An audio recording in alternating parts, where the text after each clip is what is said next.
அஸ்ஸலாமு அலைக்கும். Welcome to FM சமையல். இன்றைக்கி மோமோஸ் தான் செய்ய போகிறேங்க. அது வந்து நான் முட்டையில் வந்து வெங்காயம், கேரட்டு, பச்சை மிளகாலாம் போட்டு செய்ய போகிறேன். இதுக்கு தேவையானவை வந்து 4 பெரிய வெங்காயம் எடுத்திருக்கேன், 1 கேரட் எடுத்திருக்கேன், 2 பச்சை மிளகா. நீங்கள் காரத்துக்கு தகுந்த மாதிரி போட்டுக்கோங்க. இதுலேயே கருவேப்பிலை, மல்லி இருந்தாலும் போட்டுக்கலாம். போட்டுட்டு நல்லா வந்து கட் பண்ணிக்கின்னு, நீங்கள் கையிலேயே கட் பண்ணுறதா இருந்தாலும் நல்லா பொடிசாக கட் பண்ணிக்கோங்க. இதுக்கு வந்து நல்லா வந்து இந்த மோமோஸ்க்கு வந்து பொடிசாக இருக்கணுங்க. அதை நான் அப்போ தான் வந்து அது உள்ளடம் வைக்கிறதுக்கு வந்து அருமையாக இருக்கும். நீங்கள் பெரிய பெரிய வெங்காயமாக இருந்தாக்கா அது வைக்கும் போது டிஸ்டர்பாக இருக்கும். இப்போ மைதா மாவு எடுத்திருக்கேன். நீங்கள் வந்து கோதுமை மாவில் வேணாலும் செய்துக்கலாம். மைதா மாவில் செய்தால் தான் இது நல்லாயிருக்கும். அப்படிங்கிறதுனால மைதா மாவு 1/4 கிலோ அளவுக்கு எடுத்திருக்கேன். ஒரு அரை டீஸ்பூன் அளவுக்கு சால்ட்டு உப்பு சேர்த்து கொஞ்சம் கொஞ்சமாக தண்ணி விட்டு இது வந்து நல்லா ஒரு சப்பாத்தி மாவு பதத்துக்கு நல்லா வந்து பிசைஞ்சு எடுத்துக்கணும்.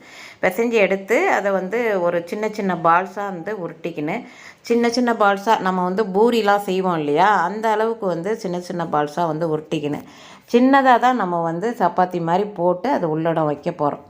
இது வந்து நம்ம வந்து அரிசி மாவில் கூட செய்யலாம். ஆனால் வந்து அந்த அளவுக்கு வந்து சில பேருக்கு வந்து ட்ரைனிங் இருந்தால் தான் அது செய்ய பத்திரிலாம் செய்வாங்க. அந்த அளவுக்கு நமக்கு வந்து செய்ய தெரிஞ்சால் தான் அது வரும். இல்லைன்னாக்கா அது வந்து அந்த பக்குவமான முறையில் செய்யணும். இல்லைன்னா அது வந்து வெடிப்பு வந்துடும். அதில் வந்து செய்ய முடியாது. அதனால் வந்து பார்த்து அதை செய்ய தெரிஞ்சவங்க அரிசி மாவில் கூட செய்யலாம், மைதா வேணாம் அப்படின்ட்டா. இப்போ இதுக்கு வந்து நம்ம கட் பண்ணதை அடுப்பை ஆன் பண்ணியிருக்க ஒரு கடாயில் ஒரு 2 டீஸ்பூன் அளவுக்கு ஆயில் ஊற்றி இந்த கட் பண்ணுறது எல்லாத்தையும் வந்து இந்த கடாயில் போட்டு எல்லாம் வதக்கிக்கின்னு ஒரு தேவையான அளவு உப்பு போட்டுக்கணும். உப்பு போட்டு எல்லாத்தையும் ஒன்றும் சேர்ந்த மாதிரி வதக்கணும். இது நல்லா வதங்கி வரணும். 3 முட்டை எடுத்திருக்கேன். இந்த கேரட்டு வெங்காயத்துக்கு வந்து தேவையானது வந்து 3 முட்டை எடுத்திருக்கேன். நீங்கள் வந்து எத்தனை பேர் இருக்கீங்களோ அத்தனை பேருக்கு தகுந்த மாதிரி நீங்கள் வந்து கூடுதலாக கூட எடுத்துக்கலாம். காய்கறி, இந்த வெங்காயம், கேரட்டு, பச்சை மிளகா, அதே மாதிரி முட்டை அளவுகள் வந்து கொஞ்சம் டபுள் ஆகும். இப்போ வந்து ஒரு 3 பேருக்கு தான் நான் வந்து இதை செய்திருக்கேன். இது வந்து முட்டையை வந்து 3 முட்டையை உடச்சி ஊற்றி இதை நல்லா வதங்கின உடனே நல்லா வதங்கினு இதுக்கு மசாலா வந்து 1/4 டீஸ்பூன் மஞ்சத்தூள், 1/4 டீஸ்பூன் கரம் மசாலா, 1/4 டீஸ்பூன் வந்து மிளகாய்த்தூள் கொஞ்சமாக தான் சேர்த்துருக்கேன். காரம்லாம் இது கரெக்டாக இருந்துச்சு. உங்களுக்கு வந்து கொஞ்சம் கூடுதலாக வேணும்னா ஒரு அரை டீஸ்பூன் சேர்த்துக்கலாம்.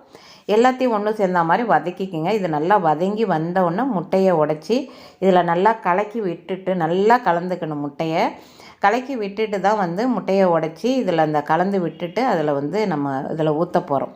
இப்போ 3 முட்டை எடுத்திருக்கேன். ஒன்று ஒன்றா உடச்சி இந்த கட் பண்ணுற பாத்திரத்துலேயே நான் வந்து எடுத்துக்கிட்டேன். இந்த கட் பண்ணுறது ரொம்ப ரொம்ப ஹெல்ப்பாக இருக்குது. இது உங்களுக்கு வந்து முக்கியமாக வந்து தேவைப்படும். எல்லார் வீட்லேயும் வந்து தேவைப்படும். கட் பண்ணிக்கலாம். இதை வாங்கிக்கோங்க. கம்மியான ரேட்டாக தான் இருக்குது இங்கே உள்ளதில். நீங்கள் மீஷோலேயோ இல்லை வந்து ஆன்லைனில் நீங்கள் வந்து வாங்கிக்கலாம். எனக்கு வந்து இது வந்து ஃபாரின்லேருந்து வந்துச்சு. நீங்கள் வந்து எல்லா கடையிலையும் இது விற்கிது. இது ரொம்ப ஹெல்ப்பாக இருக்குது. நமக்கு வந்து வெஜிடபிள் கட் பண்ணுறதுக்கு வந்து ரொம்ப ஹெல்ப்பாக இருக்குது. அதுவும் மோமோஸுக்கெல்லாம் வந்து இது ரொம்ப ரொம்ப வந்து அவசியமானது. முட்டையை எடுத்து உடச்சி ஊற்றிட்டு நல்லா கலந்து விடுங்க. கலந்து விட்டுட்டு வந்து இது முட்டையை கூட அடித்து கொடுத்துரும். நம்ம அந்த பிளேடை போட்டுட்டாக்கா அது வந்து ப்ரெஸ் பண்ணுன்னா நம்ம வந்து ஆன் பண்ணி ப்ரெஸ் பண்ணனாவே அதை அடித்து கொடுத்துரும். நான் கையாலே தான் வந்து அடிச்சுக்கிட்டேன். இப்போ நல்லா முட்டையை வந்து உடச்சி ஒரு 2 நிமிஷம் விட்டுட்டு உடனே கலந்து விட்டுறாதீங்க. ஒரு 2 நிமிஷம் விட்டுட்டு அப்புறம் கலந்து விடுங்க. கலந்து விட்டுட்டு லாஸ்ட்டாக வந்து நான் பிரியாணி மசாலா 2 டீஸ்பூன் அளவுக்கு 1.5 டீஸ்பூன் அளவுக்கு கொடுத்துருக்கேன்.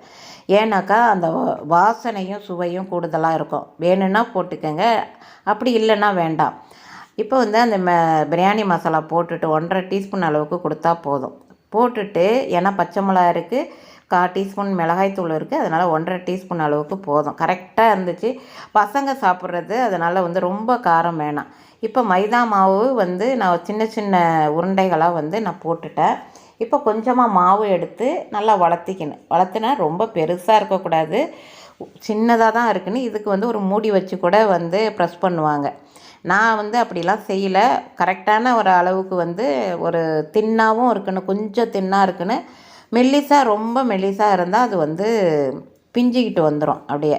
அதனால் ஓரளவுக்கு தின்னாக இருக்கணும், ரொம்ப வந்து மொத்தமாக இருக்கக்கூடாது.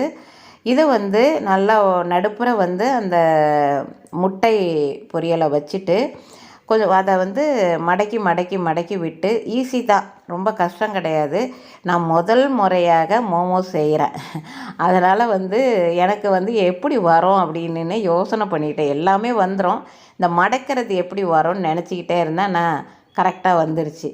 அந்த மேலே வந்து நல்லா வந்து அந்த மடக்கி விட்டுட்டு மேலே உள்ளதை வந்து நல்லா கையால் சுற்றி விட்டுட்டு அப்படியே மடித்து விட்டுடுங்க. அவ்வளோதாங்க. இப்போ ரெண்டாவதும் நான் வந்து செய்து காட்டுறேன். கொஞ்சம் வந்து ரவுண்டாக வந்து நீங்கள் தேய்ச்சிக்கோங்க. தேய்ச்சிட்டு உள்ளடம் வச்சு ரொம்ப வந்து தின்னாக இருக்கக்கூடாது, கொஞ்சம் மொத்தமாக இருக்குன்னு அதை வந்து ஓரத்தில் வந்து அப்படி மடித்து மடித்து மடித்து விடணும். அப்படியே மடக்கி மடக்கி மடக்கி விட்டு இந்த சைடை மடக்கி விட்டு கொஞ்சம் அந்த மேலே உள்ளதை வந்து லாஸ்ட்டாக வந்து அப்படி நல்லா சுற்றி விட்டுட்டு அப்படியே அதுலேயே வந்து ப்ரெஸ் பண்ணுங்க. அவ்வளோதாங்க மோமோஸு. ரொம்ப கஷ்டம்லாம் கிடையாது. இது ரொம்ப வந்து பசங்களுக்கு செய்து கொடுக்கக்கூடாது, ஏன்னா மைதாவாக இருக்கிறதுனால. நீங்கள் வந்து கோதுமை மாவில் செய்து கொடுங்க, அப்படி இல்லைன்னா அரிசி மாவில் வந்து செய்து கொடுங்க. அது வந்து ரொம்ப நல்லது. நம்ம கொழுக்கட்டை மாதிரியே வந்து அரிசி மாவை வந்து நல்லா வந்து மாவு பிசைஞ்சிட்டு இந்த உள்ளடம் வச்சு கூட செய்யலாம், சூப்பராக இருக்கும். அதை ஒரு நாளைக்கு செய்து காட்டுறேன். இப்போ மோமோஸ்லாம் ரெடி ஆகிடுச்சு. ஒரு 5 மோமோஸ் வந்து நான் உங்களுக்கு செய்து காட்டுறேன்.